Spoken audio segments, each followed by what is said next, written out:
तो दोस्तों, रोज़ की तरह आनंद लिखने ब्लॉग में सबका हार्दिक स्वागत है। बड़ों को मेरा नमस्कार, छोटों को मेरा आशीर्वाद। सबके मंगल भविष्य की कामना के साथ दोस्तों, आज का पंचांग 30 जनवरी 2024 माघ माह की कृष्ण पक्ष की चतुर्थी तिथि, उत्तर फाल्गुनी नक्षत्र और अतिगंधा योग का संयोग रहेगा। और शुभ मुहूर्त की बात करें तो दोस्तों 12:13 से और 12:55 तक, और राहु काल दोस्तों 3:14 से 4:34 तक, सूर्योदय 7:11 और सूर्यास्त 5:58। इस प्रकार दोस्तों आज के चतुर्थी कल भी मनाई गई थी। संकष्ट चतुर्थी का व्रत लोगों ने कल मनाया है, लेकिन आज भी चतुर्दशी का योग बन रहा है। अतिगंधा योग दोस्तों हमारे जीवन में और दैनिक कार्यों में बहुत ही अशुभ योग माना जाता है। इस योग में किसी प्रकार के शुभ कार्य को नहीं करना चाहिए। आज अतिगंधा योग का संयोग है। तो अतिगंधा योग दोस्तों, जब 7 पुरुष होते हैं, 7 में जो छठा पुरुष होता है वहाँ तक उसकी बुराई का मानक माना जाता है। अतिगंधा योग में शुभ कार्यों को करना वर्जित माना गया है। आज दोस्तों वैसे भी मंगलवार का दिन है। बजरंगबली को समर्पित हनुमान जी को सभी लोग मन वचन और कर्म से हनुमान जी की पूजा करते हैं, सेवा करते हैं। और अनेक प्रकार के हमारे जीवन में कार्यों में जो निराशा होती है उसमें आशा की किरण हनुमान जी बांटते हैं। हनुमान जी कलयुग के प्रभावी देवता माने जाते हैं। और रामचंद्र जी ने हनुमान जी को, मर्यादा पुरुषोत्तम भगवान रामचंद्र जी हनुमान जी को हमेशा अमरत्व का वरदान दिया है। ऐसा हमारे शास्त्रों की मर्यादा है। और हनुमान जी साक्षात रूप में कलयुग में अवतारी हैं। हनुमान जी सभी के कष्टों और संकटों को हरने वाले हैं और मंगल को जन्म देने वाले हैं और अमंगल का नाश करने वाले हैं। ज्योतिष शास्त्र के अनुसार दोस्तों मंगल का व्रत उनके लिए बहुत ही लाभकारी बताया गया है जिनकी कुंडली में मंगल दोष होता है और ग्रह कमज़ोर होते हैं। हमारे जन्म पत्रिका में दोस्तों मंगल की 3 दशाएं होती हैं। उन दशाओं के अनुसार अगर हमारा मंगल कमज़ोर स्थिति में है तो मंगल के कमज़ोर होने का कारण होता है दोस्तों, कोई भी जातक का अगर मंगल कमज़ोर होता है तो वह चंचल प्रवृत्ति का होता है और बहुत जल्दी क्रोध उत्पन्न हो जाता है। छोटी छोटी बातों में क्रोध आना, याददाश्त का भूल जाना, चंचलता और कार्यों को बहुत जल्दी जल्दी करने की प्रवृत्ति और बिना सोचे समझे कार्यों को करने के भाव। यद्यपि वह अच्छे भी कार्य करेंगे तो जल्दीबाजी में काम करना चाहते हैं। तो इस प्रकार मंगल थोड़ा मानव जीवन में चंचलता का प्रतीक है। इसलिए मंगल ग्रह जो हमारा कमज़ोर होता है किसी जातक का, तो हमेशा परमात्मा का ध्यान करना। और मंगल के अशुभ होने के कारण दोस्तों हमारे जीवन में अनेक प्रकार के बदलाव आते हैं। हम चंचल हो जाते हैं और बना हुआ काम बिगड़ जाता है और हमें अनेक प्रकार की बुराइयों का सामना करना पड़ता है। इसलिए मंगल के प्रभाव को समाप्त करने के लिए हनुमान जी की आराधना बहुत ही महत्वपूर्ण मानी गई है, बहुत ही सार्थक मानी जाती है। हनुमान जी का हनुमान चालीसा का पाठ और रामायण में सुंदरकांड का पाठ अगर हम रामचरितमानस का विधि विधान से स्मरण करेंगे, उसका ध्यान करेंगे, उसका पाठ करेंगे, हनुमान चालीसा का नित्य पाठ करेंगे, तो अनेक प्रकार की हमारी जो लापरवाही है उससे हम छुटकारा पाएंगे, हमारी चंचलता समाप्त हो जाएगी। हनुमान जी की पूजा से हमारे संकटों का निवारण होता है, हमें शक्ति के दाता होते हैं दोस्तों। हनुमान जी खुद ही शक्तिशाली थे और जिसके अंतःकरण में हनुमान जी का आशीर्वाद होता है, हनुमान जी खुश हो जाते हैं तो उनको शक्ति का संचार होता है और इसीलिए उनको संकट मोचन कहा जाता है। इस दिन हनुमान जी का जन्म भी मंगलवार को बताया गया है। सभी कष्ट और संकट दूर होते हैं मंगलवार को दोस्तों। अगर हम मंगल का व्रत करते हैं, बहुत विधि विधान से मंगल का व्रत करना चाहिए। लोहे के बर्तनों में किसी प्रकार का पकवान या प्रसादी या नैवेद्य भोग नहीं बनाना चाहिए, इससे और नमक का सेवन नहीं करना चाहिए। मंगलवार को लोहे के बर्तनों में खाना खाना वर्जित माना गया है, ये हमारे शास्त्रों में। और पश्चिम दिशा का गमन जो है, पश्चिम और उत्तर दिशा की यात्रा वर्जित मानी गई है और सात्विक भोजन करने का विधान है और किसी प्रकार की उधार लेन देन से बचना चाहिए। हनुमान जी की आराधना दीपक जलाकर भगवान को भोग लगाएं, चमेली का तेल, तुलसी की माला हनुमान जी को अर्पित करनी चाहिए।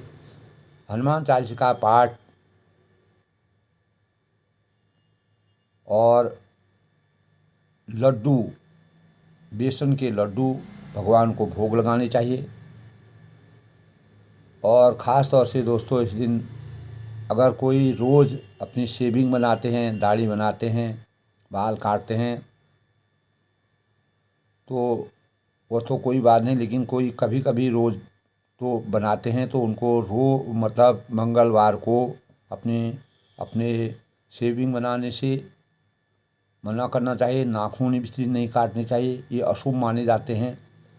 और मंगल का अर्थ है कि कुशल या शुभ।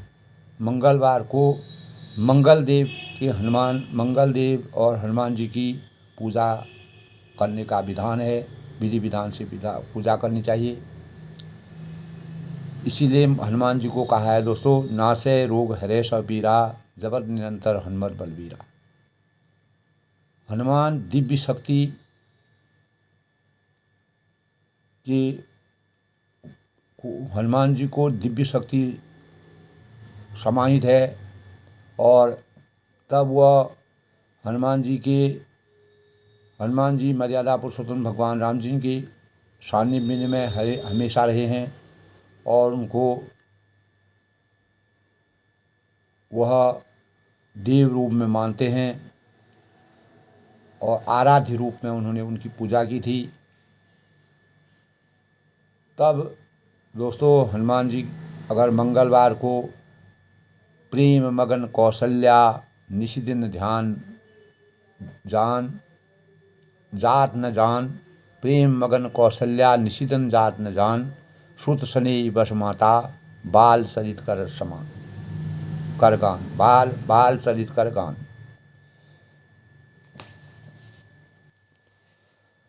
तो दोस्तों हनुमान जी की विधि पूर्वक पूजा उपासना और मंत्र मनोजवं मारुतं तुल्य वेगं जितेंद्रिय बुद्धिमता वरिष्ठम वातजामि वानराणां यूथं मुख्यं श्री रामदूतं शरणं प्रपद्ये। ओम नमो हनुमते रुद्रावताराय, ओम नमो हनुमते रुद्रावताराय। बीज मंत्र है दोस्तों, ओम ऐं भीम हनुमते। ओम ऐं भीम हनुमते श्री राम दूताय नमः। ओम ऐं भीम हनुमते श्री राम दूताय नमः। इस प्रकार दोस्तों हनुमान जी का ध्यान करके मंगल भवन अमंगलहारी उमा सहित जहीं जपत पुरारी दीन दयाल वीर संभारी हरहु नाथ संकट भारी। हनुमान तेहि परसा कर पुनि कीन प्रणाम राम काज कीने बिना मोहि कहाँ बिसराम। तो हनुमान जी के अंतर मन में मर्यादा पुरुषोत्तम भगवान रामचंद्र के प्रति इतनी भक्ति थी, इतना स्नेह था, इतना ऐसे भाव थे कि वह कहते हैं कि जब तक मर्यादा पुरुषोत्तम भगवान रामचंद्र जी मुझे जिस कार्य के लिए भी मुझे आशीर्वाद देंगे तो मैं वह कार्य जब तक नहीं करूँगा तब तक मैं कभी विश्राम नहीं लूँगा। जब वह सीता जी की खोज में गए, समुद्र को लांघ करके लंका में पहुंच करके उन्होंने सीता जी की खोज की और मशक समान अपना रूप धरा। सब मर्यादा पुरुषोत्तम भगवान राम जी के आशीर्वाद का पुण्य था। जहाँ पर जैसी आवश्यकता थी उन्होंने अपने शरीर को सुकार बनाया और अपने कार्य में हमेशा सफल हुए। और अनेक जगह दोस्तों रावण के सामने इतना अत्याचारी, जब रावण ने अत्याचार लंका में मचाया था, सीता का हरण किया था, तो हनुमान जी ने पूरी लंका को उजाड़ करके पूरी लंका का दहन कर दिया। तो रामदूत अतुलित बलरामा अंजनी पुत्र पवन सुत नामा महावीर विक्रम बजरंगी कुमति निवार सुमति केसरी। इस प्रकार हनुमान जी का श्री गुरु चरण सरोज रजौ निज मन मकुल सुधार बरनो रघुबर विमल जसौ जो दायक फलसार। इस प्रकार के भाव हनुमान जी के अंतःकरण में मर्यादा पुरुषोत्तम राम जी के प्रति उदार भाव थे, प्रेम भाव थे, भक्ति भाव थे और देवत्व रूप में वह उनका ध्यान करते थे। हमेशा उनके सानिध्य में रहते थे। जहाँ भी रहते थे वहाँ पर राम शब्द उनके अंतःकरण में विराजमान था। बिना राम के उनका जीवन सार्थक नहीं था। हमेशा मंगल भवन अमंगलहारी राम राम तेहि राम कही। तब वह कहते हैं हनुमान तेहि परसा कर पुनि कीन प्रणाम राम काज कीने बिना मोहि कहाँ विश्राम। मैं विश्राम तब तक नहीं लूँगा जब तक मैं रामचंद्र जी के कार्य को पूरा नहीं करूँगा। तो हनुमान जी ने अनेक प्रकार से रामचंद्र जी के कार्य के लिए अपना समर्पण भाव दिखाया। इस मंगलवार को हुआ था, इसीलिए उनके बारे में कहते हैं मंगल को जन्मे मंगल ही करनी मंगलमयी हनुमान। यानी मंगल को जन्मे और मंगल ही करते हैं। हमारे जीवन में जितने भी मंगल कार्य हैं, अगर हम विधि विधान के साथ हनुमान जी का पूजन ध्यान करते हैं और हनुमान जी के व्रत उपासना में दोस्तों लाल और गेरुआ वस्त्र पहन करके उनकी पूजा करनी चाहिए और अपने शरीर में भी इस प्रकार के वस्त्रों को धारण करना चाहिए। और हनुमान जी को दोस्तों चंदन सिंदूर जो है बहुत ही सिंदूर चढ़ाना चाहिए, शुभकारी माना जाता है और उसको पानी में भिगोकर नहीं और वैसे ही सिंदूर चढ़ाना उनके लिए शुभकारी माना जाता है। और बेसन के लड्डू हनुमान जी को भोग लगाना चाहिए। और हनुमान जी के व्रत के दिन, मंगलवार के व्रत के दिन लोहे के बर्तनों में खाना वर्जित है, उससे बिल्कुल परहेज करना चाहिए। दोस्तों, हमारे शास्त्रों की मर्यादा के अनुसार हमारे वेद, नीति, शास्त्र और सनातन धर्म, हिंदू धर्म की जो रीति रिवाज है, हमें परमात्मा पर अपार आस्था होती है। उसी आस्था की शक्ति से हम अपने जीवन को सुंदर बनाते हैं। और निश्चित ही दोस्तों, परमात्मा का आशीर्वाद हमारे जीवन को सकारात्मक दिशा की ओर अग्रसर करता है। तो भारतीय संस्कृति में दोस्तों, त्याग रूपी जीवन जीने वाले सन्यासी, जो त्याग रूपी जीवन जीते हैं, वह सन्यासी कहलाते हैं। और हनुमान जी त्याग के प्रतीक थे। भगवान गीता में सन्यास को भी परिभाषित करते हुए कहते हैं कि सन्यासी वह नहीं है जिसने अग्नि का त्याग कर दिया हो, जिसने कर्म का त्याग कर दिया हो, वह सन्यासी नहीं है। फिर सन्यासी कौन है? कहते हैं ज्ञेयः सः नित्य सन्यासी यो न देष्टि न काश्यति। यानी गीता में कहा गया है दोस्तों, नित्य सन्यासी मान्य योगी है जो किसी से द्वेष नहीं करता, सबसे बड़ी बात है। और जिसको किसी चीज़ की आकांक्षा नहीं होती है। एक तो वह किसी से द्वेष न करे और किसी चीज़ की आकांक्षा न हो। इस समय जो जीवन चल रहा है उसी में वह संतुष्ट रहे, तो वही सच्चा सन्यासी कहलाता है। त्याग को हम कई तरह से परिभाषित कर सकते हैं और त्याग को समझने की कोशिश भी हमें करनी चाहिए। हमारे मस्तिष्क में अनेक बार यह सवाल उठता है, क्या त्यागें? हम अपने जीवन में किस चीज़ को त्यागें? तो इसका उत्तर है कि आसक्ति त्यागें। हमारे अंदर जो आसक्ति है उसका हम परिष्कार करें, उसको त्याग दें। अहंकार को त्यागना चाहिए, स्वार्थ को त्यागना चाहिए, अहंता को त्यागना चाहिए। हम जितना गहरे स्वार्थी होंगे, जितना अपने बारे में सोचेंगे और अहंकार के बारे में सोचेंगे, तो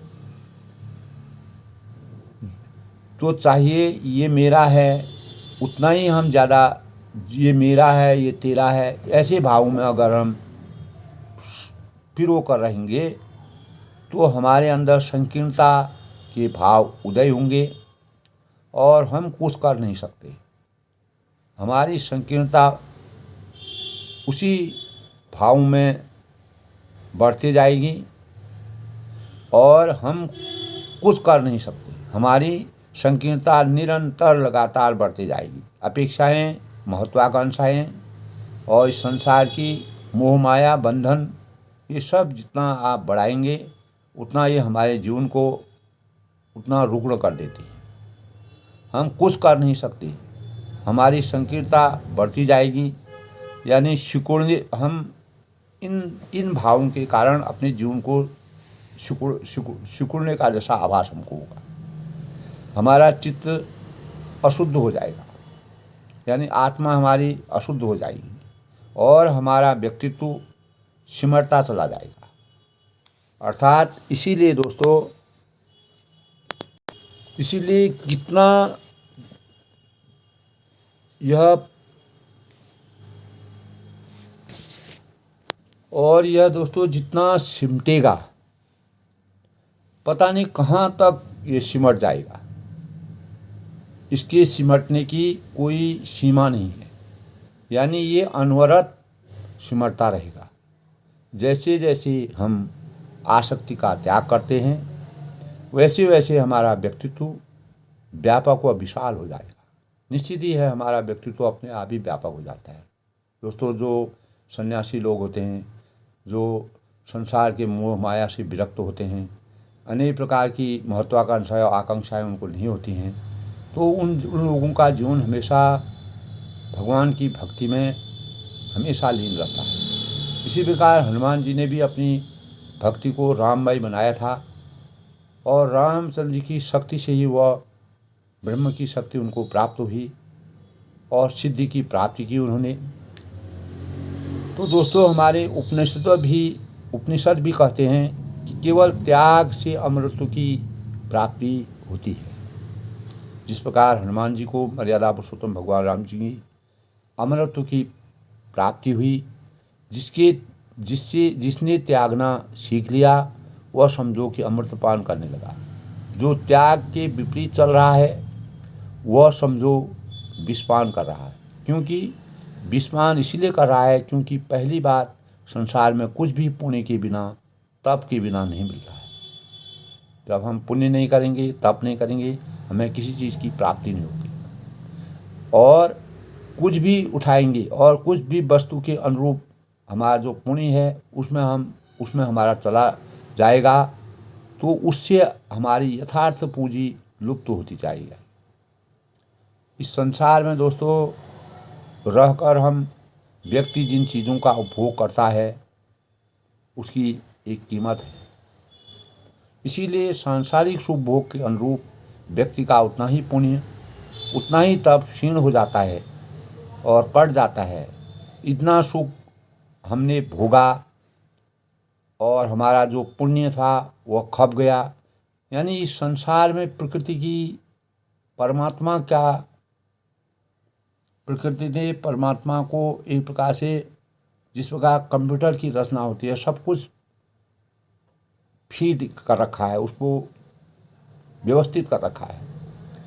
हम जो कर्म करते हैं और अच्छा बुरा श्रेष्ठ निकृष्ट जो भी करते हैं, चाहे हम अच्छा कार्य करते हैं, बुरा कार्य करते हैं, श्रेष्ठ कार्य करते हैं और निकृष्ट कार्य करते हैं, खराब से खराब कार्य करते हैं, तो वह सब परमात्मा के कंप्यूटर में विराजमान है। परमात्मा दिव्य दृष्टि से उसको अपने अंतःकरण में वह सबको एक दृष्टि से देखते हैं। तो क्योंकि हमने अपना तो कर्म किया, भले ही कैसी भी परिस्थिति में किया, किंतु परिस्थितियों में किया पर माने नहीं रखता। उस कर्म के अनुरूप कर्मफल विधान पर हम अनिवार्य रूप से जिस प्रकार से संलग्न हो जाते हैं, तो परिस्थितियाँ माने नहीं रखती है। दोस्तों, कर्म माने रखता है और कर्म चाहे कोई भी हो, उसका फल उसे भुगतना पड़ता है। गीता में भी दोस्तों कर्म को प्रधानता मानी गई है। कर्मण्येवाधिकारस्तु मा फलेषु कदाचन। कर्म में ही सब कुछ निहित है। ऐसा नहीं कि परमेश्वर आकर स्वयं कर्म करे तो बच जाएंगे, कोई नहीं बचेगा दोस्तों, कोई नहीं बच सकता है। और कर्म का विधान अनिवार्य है और इसे कौन अंकित करता है, इसका लेखा जोखा कौन रखता है, इसका लेखा जोखा प्रकृति रखती है, इसका लेखा जोखा प्रकृति की व्यवस्था रखती है। और यहाँ पर कुछ भी मुफ्त में नहीं मिलता है। इस संसार में हम पैदा होते हैं, यहाँ पर मुफ्त में कोई भी चीज़ हमें प्राप्त नहीं होती है। हम अगर भीख भी मांगते हैं उसके लिए भी हमको कर्म करना पड़ेगा, 10 लोगों की शरण में जाना पड़ेगा कि हमको हमारा पेट में हमें भूख लगी है, हमारे मुंह में अपने आप कोई नहीं डालेगा। इसलिए कर्म प्रधान विश्व रच राखा, जो जस करें तस फल साखा। और अपने कर्मों के निहित जिस प्रकार का हम कार्य करेंगे उसी अनुसार हमको फलों की प्राप्ति होगी। तो ज्ञानी जन जो होते हैं वह जानते हैं कि संसार में वास्तविक पूंजी क्या है। जो बुद्धिजीवी है, जो ज्ञानवान हैं, जो वैराग्य की भावना को जानते हैं, जिनका जीवन लोक कल्याण के लिए अवतरित हुआ है। मर्यादा पुरुषोत्तम भगवान राम जी ने लोक कल्याण के लिए कैसे कैसे कार्य नहीं किए। 14 साल का वनवास लेना कोई साधारण चीज़ नहीं है। इस संसार में दोस्तों कौन धनवान है? स्थूल दृष्टि से इसके पास किसके पास हम देखते हैं कि बहुत पैसा है, बैंक बैलेंस है, धनवान है, लेकिन प्रकृति की नज़रों में धनवान वह है, हमारी नज़रों में हम भी अपने अंतःकरण से अगर सोचते हैं दोस्तों, मैं धनवान उसको मानता हूँ जिसके पास पुण्य है। पुण्य और परमार्थ, जिसके पास तप है, पुण्य है, जो समझदार व्यक्ति है, जो धन के सही उपयोग को करना जानता है, कहाँ पर धन को हमको प्रयोग करना चाहिए, किस कार्य में करना चाहिए, किस व्यक्ति को धन दे करके उसका भला हो सकता है। यानी आवश्यक जिसको नीड है, जिसको ज़रूरतमंद इंसान को अगर धन पहुँचेगा, उस धन का सदुपयोग होगा, वही हमारे पुण्य और तप का सबसे बड़ा फल है। दोस्तों, अपने पुण्य का उपभोग, तप का उपभोग लोक संग्रह और लोक सेवा में करना चाहिए, सुख भोग में नहीं करते हैं। दोस्तों, इंद्रियों की तृप्ति इस संसार में कभी नहीं होती है। हम बचपन से देखते हैं आज तक का जीवन, आप प्रत्येक इंसान को इस बात के बारे में विचार करना चाहिए, गूढ़ता से विचार करना चाहिए कि हमारे जीवन में तृप्ति, इंद्रियों की तृप्ति कभी नहीं होती है। अगर हम सूक्ष्म रूप से इसको विचार करें तो हम समझते हैं कि त्याग में हम गंवाते हैं, त्याग में हम पाते हैं। दोस्तों, आध्यात्मिक जीवन की उपलब्धि त्याग है। अगर हमको वास्तविक आध्यात्मिक जीवन का हमारे अंदर उदय होता है तो तभी हमारे अंदर त्याग की भावना अवतरित होती है। इसीलिए उच्चतम साधना, श्रेष्ठतम साधना व श्रेष्ठतम अनुशासन जिनको कहते हैं वह विवेक और वैराग्य है। दोस्तों, विवेक और वैराग्य क्यों है? क्योंकि विवेक और वैराग्य जितना दृढ़ होते हैं, जितने मजबूत होते हैं, जितने सशक्त होते हैं, उतना ही हमारा व्यक्तित्व स्थिर और शांत होता है, हमें शांति का आभास होता है।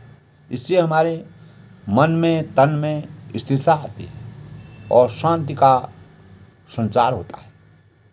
जितना जितना हमारे विवेक और वैराग्य क्षीण होते जाते हैं, उतना उतना हम अस्थिर होते चले जाते हैं। हम अपने को अस्थिरता का आभास अपने अंतःकरण में करते हैं। निश्चित रूप से वह सुखी और संतुष्ट होता है जिसमें विवेक और वैराग्य होता है।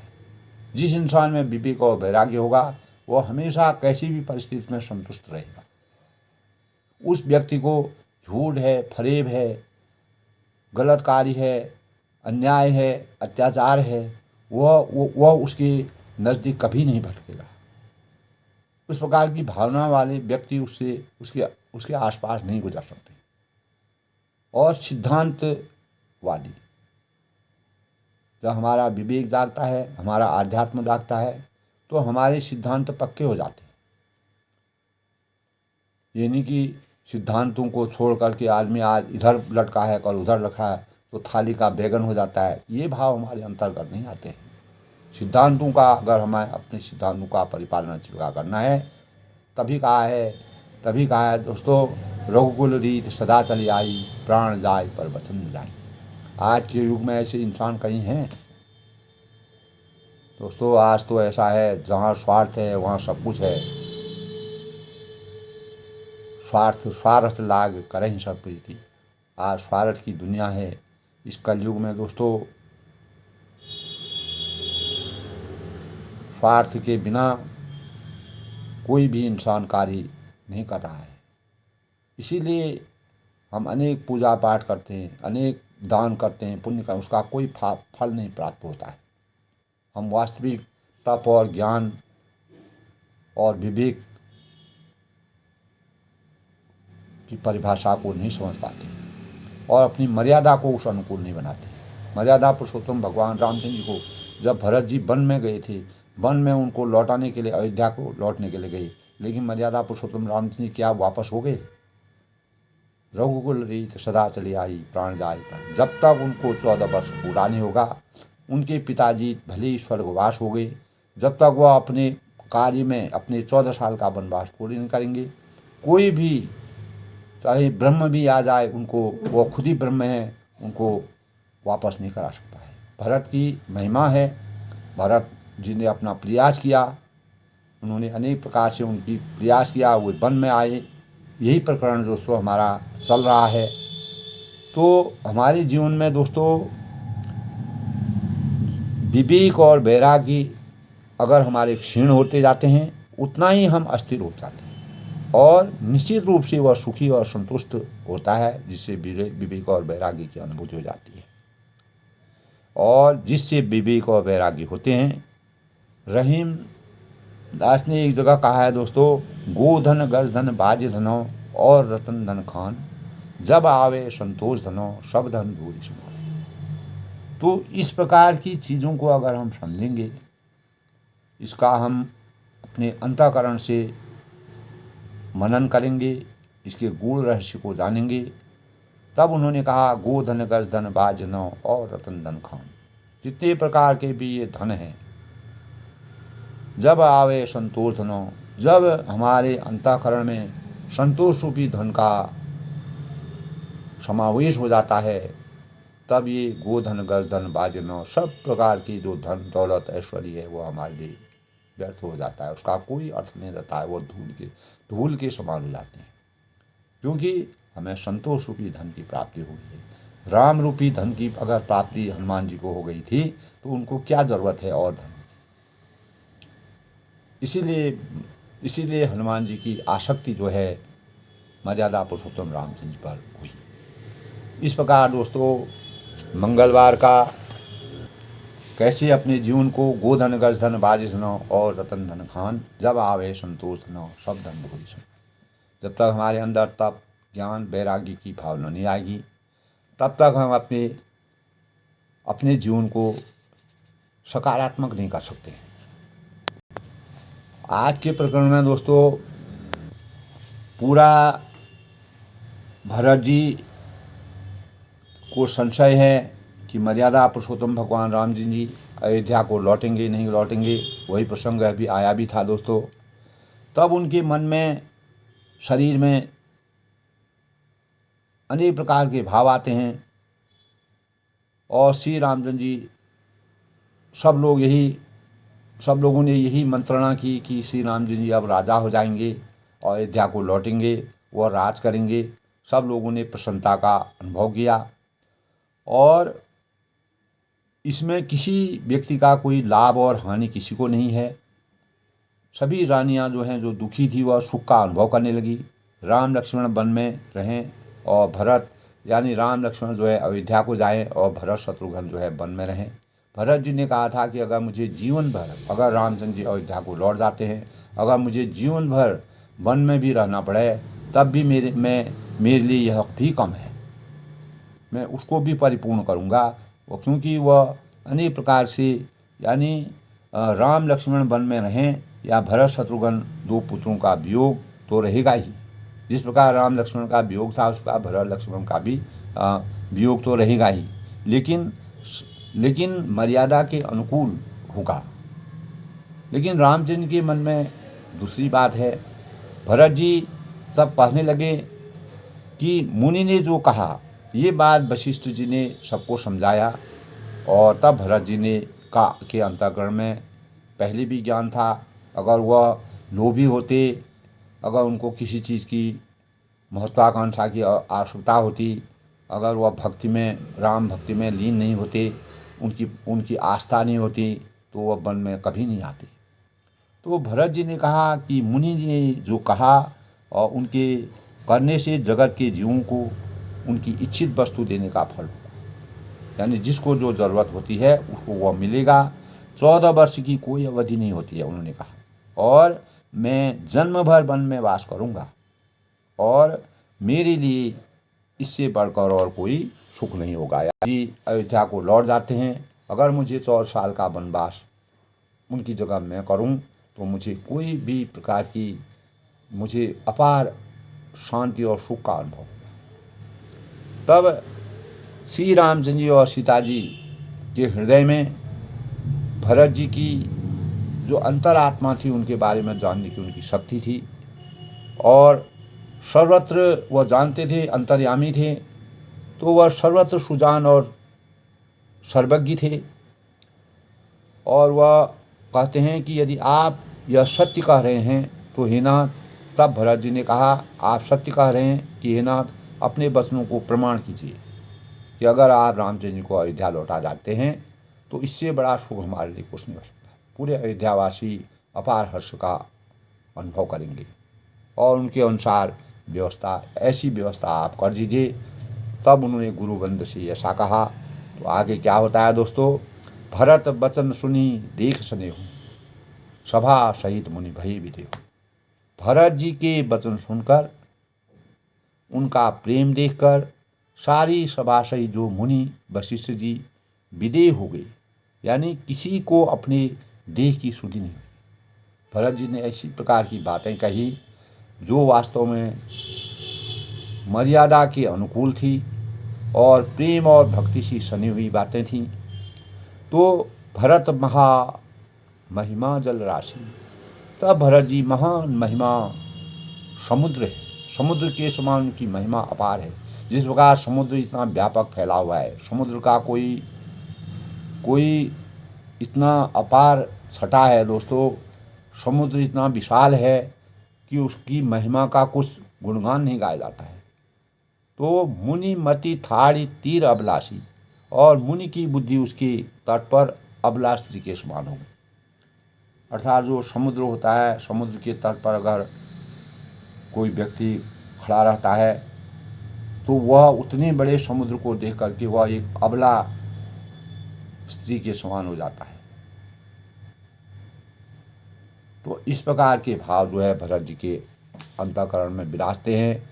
और भरत जी जो है रामचंद्र के स्नेह में इतने व्याकुल हैं, इतने आतुर हैं कि वो अयोध्या को लौट जाएं। गा चह पार जतुन ही अहिरा, वह उस समुद्र के पार जाना चाहती हैं।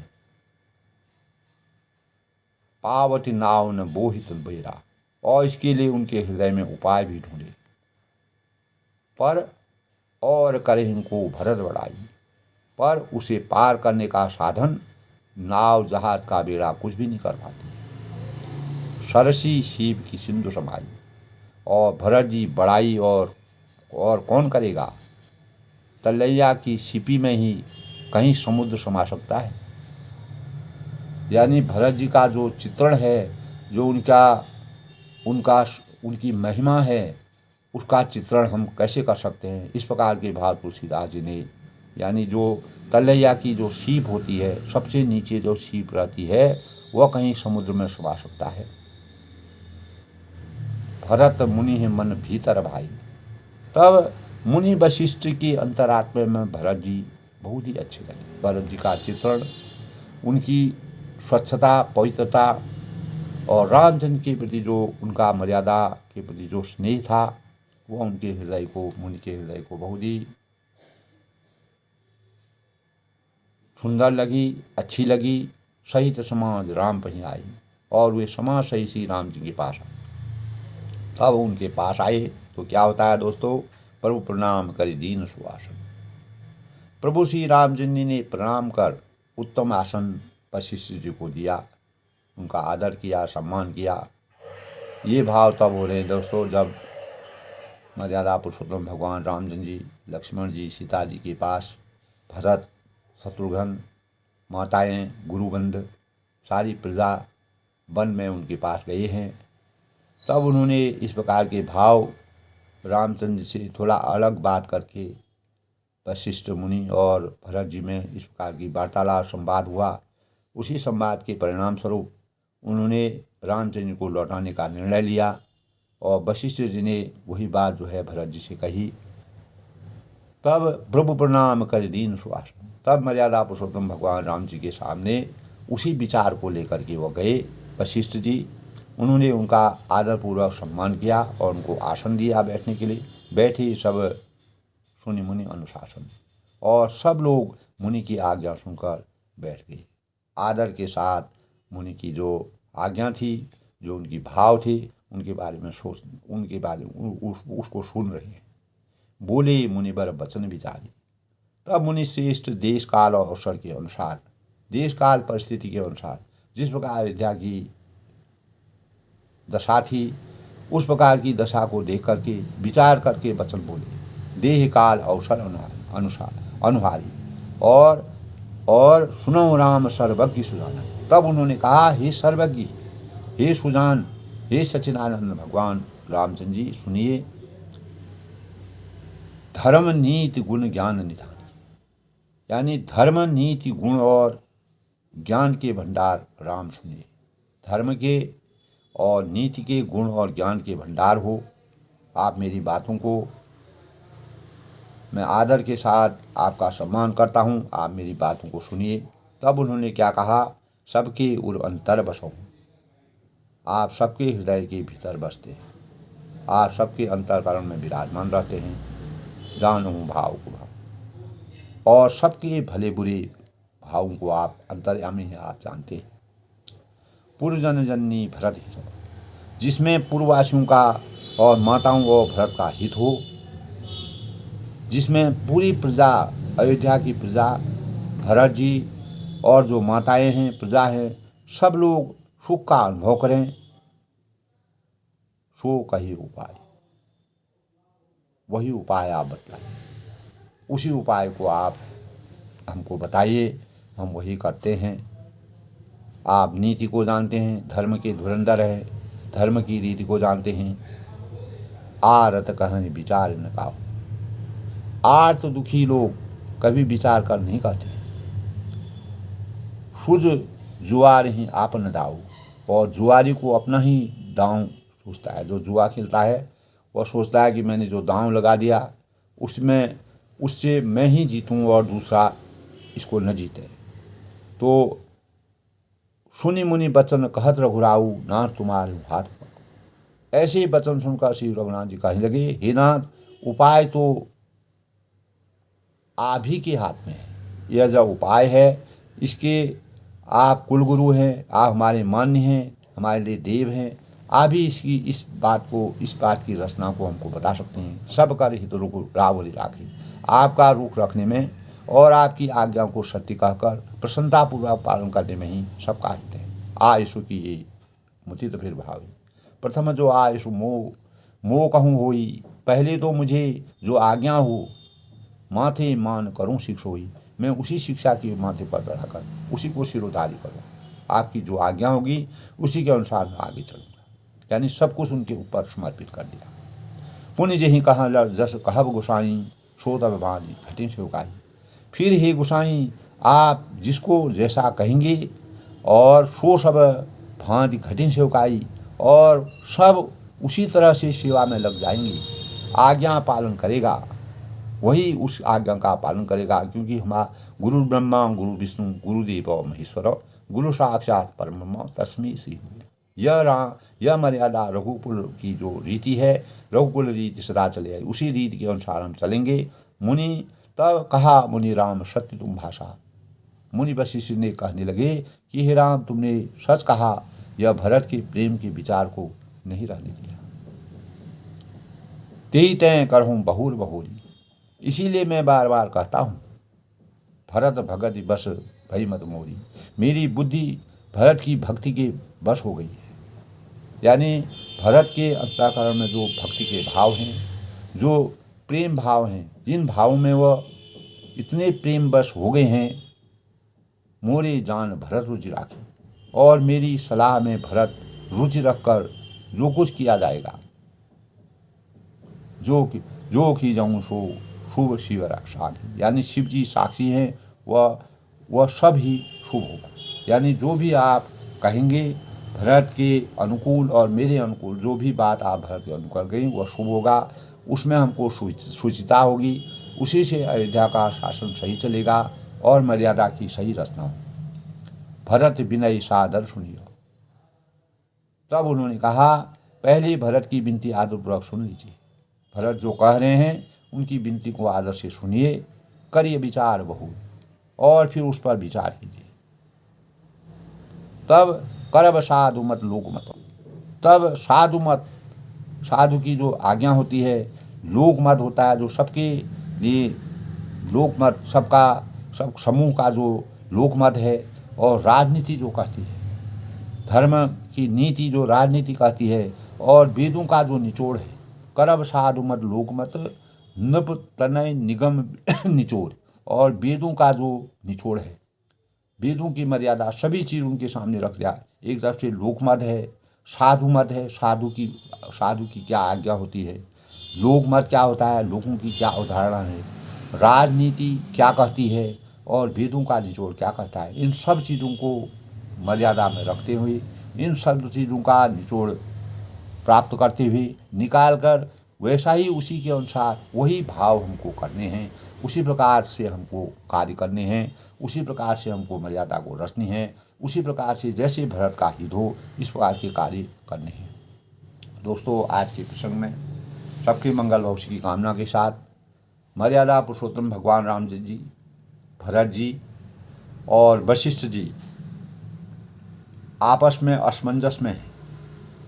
एक तरफ से जहाँ भरत जी और वशिष्ठ जी का आपस में बात हो गई है रामचंद्र जी को अयोध्या लौटाने की, लेकिन मर्यादा पुरुषोत्तम भगवान राम जी अंतर्यामी हैं।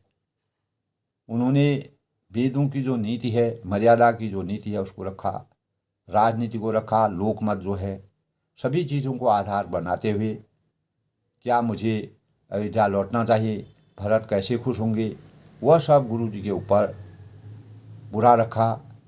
आज के प्रसंग में दोस्तों हमें यही शिक्षा मिलती है आज के प्रकरण से, भरत जी का आचरण, उनकी भक्ति, उनके प्रेम भाव, रामचंद्र जी की मर्यादा और मुनि वशिष्ठ जी की शिरोमणि यानी कुल के गुरु, इन तीनों भावों का जो संप्रेषण आपस में हुआ है उससे हमें यही ज्ञात होता है कि सब अपनी अपनी जगह उचित है।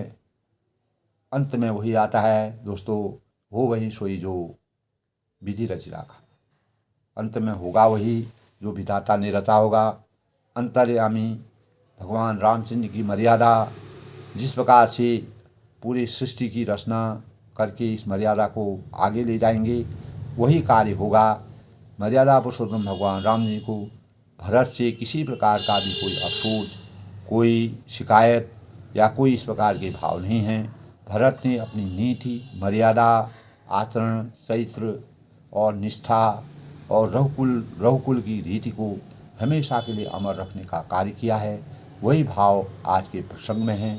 सबके मंगल भविष्य की कामना के साथ दोस्तों हमें भी अपने आचरण को परिशुद्ध करने के लिए ऐसे भावों को जागृत करना चाहिए। और जैसे कि बताया दोस्तों, तप और वैराग्य हमारे जीवन के, जब तक हम तप और वैराग्य और जो हम दान करते हैं, पुण्य करते हैं, लोक हित करते हैं, वह हमको उसकी वास्तविकता हमको तब प्राप्त होगी जब हमारे तप और वैराग्य में वैराग्य हमारे अंतःकरण में विराजमान होगा और हम मर्यादा की रचना किस प्रकार रामचंद्र के अनुकूल अपने को बनाने की कोशिश करेंगे। भरत जी का चरित्र चित्रण कितना विशाल, कितना महान है, जिन्होंने अपने पूरा राजयोग मिलने पर भी उसका उपभोग करने से बिल्कुल मना कर दिया। तब उन्होंने कहा हो वही सोई जो राम रचि राखा। वही होगा जो रामचंद्र जी ने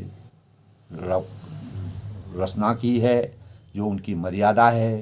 रघुकुल रीत सदा चली आई, प्राण जाए पर वचन जाए।